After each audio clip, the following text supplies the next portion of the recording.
रैन शादी के लिए तैयार होके आता है। तभी उसे नौकरानी से पता चलता है दो दुल्हन आपस में लड़ रही हैं।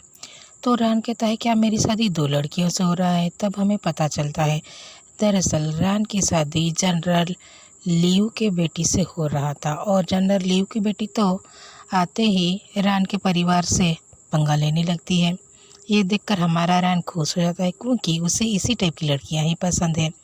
पर जब वो अपनी दुल्हन को देखता है तो उसे देखकर पहचान जाता है ये तो वही लड़की है जिसे उसने जंगल में मिला था। और उसका कुंफू देखकर तो और भी खुश हो जाता है। ये तो सोने पे सुहागा वाली बात है। फिर हमें फ्लैशबैक में दिखाया जाता है जब मास्टर मेंग हमारे दुल्हन के घर गए थे, मतलब जीसुन के घर, उसे मिलने के लिए। तब उसकी माँ देखकर जान जाती है उसकी बेटी जीसुन नहीं जिया है। दरअसल जिया और जिसुन दोनों जुड़वा हैं और जिसुन शादी के कुछ दिन पहले से ही गायब है। जिया उसे खोजने के लिए ही गई थी। तभी उसकी मुलाकात जंगल में यान से होता है और तब हमें पता चलता है कि याली राज्य में एक नियम है, अगर जुड़वा बच्चे पैदा होते हैं तो बड़ी को जिंदा रखा जाता है और छोटे को मार दिया जाता है। और हमारा रैन वो भी जिया से कुछ कम नहीं था।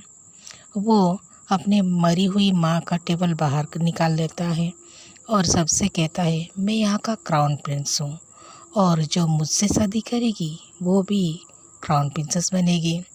वो जंगल के बारे में याद करते हुए अपने दुल्हन के पास जा रहा था क्योंकि हमारी जिया ने एक मुजरिम को धोबी पछाड़ जो दिया था। वो जब अपने दुल्हन के पास पहुंचती है तो मेंग की भतीजी कहती है ये आपकी पत्नी बनने के लायक नहीं है, पर यान उसके बात नहीं सुनता। इधर हमारी जिया शराब में कुछ मिला रही होती है। तभी जंगल में दिखाया जाता है कि उन दोनों ने एक दूसरे को ही श्राप दिया था, मतलब यही तुम्हें ज़िंदगी में अच्छी लड़की ना मिले। देखा श्राप का नतीजा, एक दूसरे को बद्दुआ दोगे तो बद्दुआ ही मिलेगी। आखिर उन्हीं दोनों को ही शादी करना पड़ा। देखा बद्दुआ रिटर्न आया गया ना खुद के ऊपर। फिर आता है शराब पीने के बारी, पर हमारा यान खुद ना पीकर जिया को पिलाने लगता है।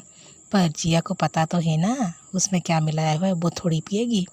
फिर दोनों आपस में लड़ने लगते हैं जो कि लड़ाई से ज़्यादा डांस लगता है।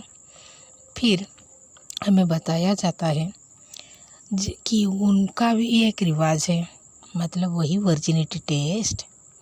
जब वर्जिनिटी टेस्ट का कपड़ा दिखाया जाता है तो जिया के बॉक्स में कुछ नहीं था और मेंग के भतीजी के में दो था। आखिर होगा भी कैसे। जिया और यान ने रात को कुछ तो किया ही नहीं था।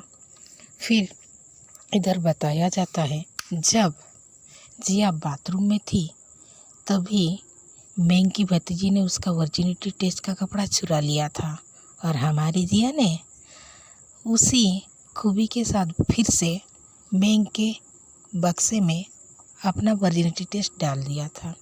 तभी हमें पता चलता है जो यान से शादी किया है वो जनरल लियू की बड़ी बेटी नहीं, छोटी बेटी जिया है।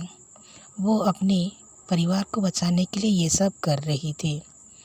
जब उसके कपड़े में कोई दाग नहीं था, ये देखकर यान का पिता उसे तलाक देने के लिए कहते हैं और यहीं पर ही हमारा पहला एपिसोड ख़त्म हो जाता है।